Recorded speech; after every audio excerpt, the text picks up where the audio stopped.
required to offer coverage and help pay for it at a certain minimum standard of contribution, or pay into a public fund, which would be used to provide subsidies to low and moderate income families and individuals. Small employers would be exempted, small low-wage employers would be exempted from this requirement, and they would receive subsidies or tax credits if they do offer coverage. There's been broad business opposition to this requirement, but very interestingly, Walmart early on came out as a strong advocate of healthcare reform and recently endorsed the specific employer mandate provision. The sixth thing that all of the plans and the President's proposal would do is to create a health insurance exchange. The exchange is very much like the Federal Employees Health Benefits Program that covers millions of federal workers throughout the country and members of Congress, similar to the California Public Employees Retirement System Program, CalPERS, which covers several million public employees in this state, both state workers and a lot of local government workers. University of California has a similar kind of arrangement. Basically, where they go out, and I think you know it well, contract with health plans that meet certain minimum standards and offer that coverage to the people who work for them. This reform would open this up to everyone throughout the country who doesn't have an employer plan available to them or is not eligible for Medicaid or SCHIP. The House bill would create this as a national health insurance exchange run by the government. The Senate Health Committee bill would create state exchanges, which they call gateways, which could be run by a variety of state entities, state-based entities. Individuals and employers could buy coverage through this exchange. All of the plans would have to compete for enrollees. There would be private plans, multiples, and all of the proposals include tiering of benefits across these plans.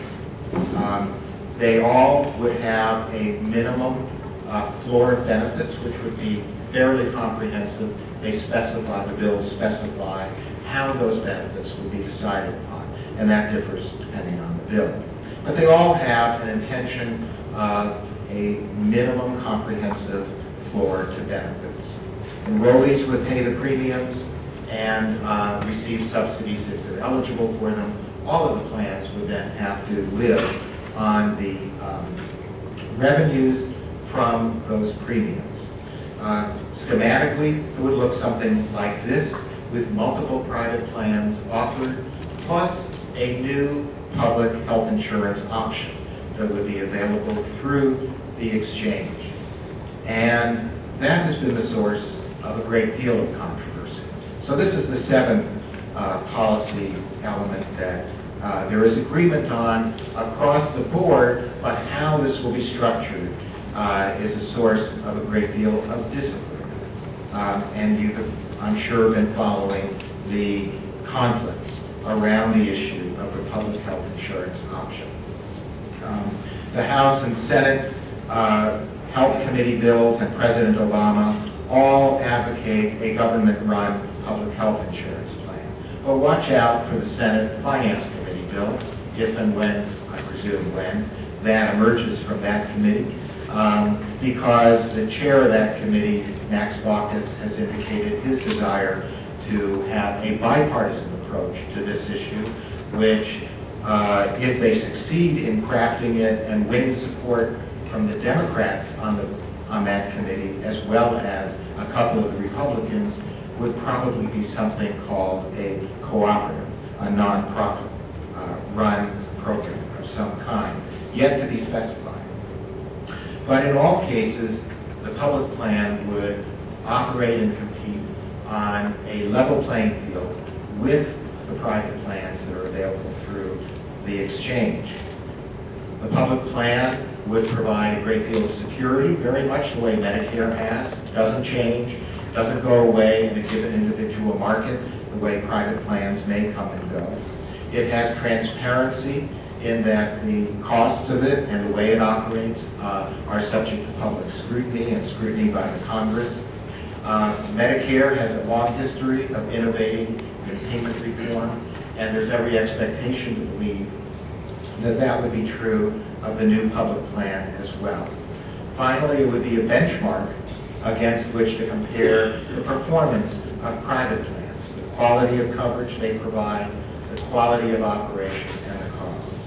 A CBS poll last week found that nearly 2/3 of Americans want a government-run public health insurance option available to everybody through this system.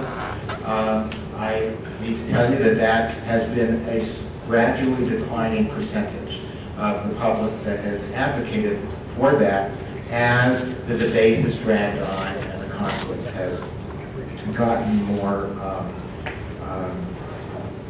more vigorous. But even 43% of Republicans still favor a publicly run plan. This is obviously opposed by the insurance industry, by the Chamber of Commerce, and by Republicans across the board. And it's a key target in healthcare reform. Other issues that are critical in this process clearly include the cost of healthcare and the different mechanisms that might be used to try to bring down the trend line in growth of healthcare costs. None of the bills are very effective in their approaches to doing that. A lot of the savings that would be reaped are expected in the out years, not in the near term. How we're going to pay for this is a source of growing conflict in the Congress. One of the things that I think is probably off the table now is a tax on employment-based health insurance benefits, which the President has opposed and some members of Congress have strongly favored. Will there be taxes on tobacco, alcoholic beverages, and sugar drinks?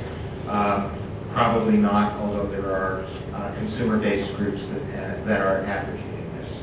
There are a number of provisions related to quality of care that appear in all of the proposals.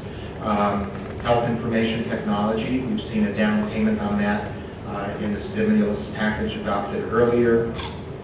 Comparative effectiveness research to provide guidelines to doctors and patients about effective treatments also had a down payment in the stimulus package. And there has been increased emphasis on prevention and on improving health in the bills. Some of it very vague, others having specific investments in new prevention activities and services. According to a recent analysis released yesterday by Families USA, California will benefit from healthcare reform. It will be a substantial winner. They estimate that the House healthcare reform bill by 2013 would cover an additional 3.3 million Californians, and by 2019, an additional 5.3 million Californians who don't currently have coverage or wouldn't otherwise have coverage then.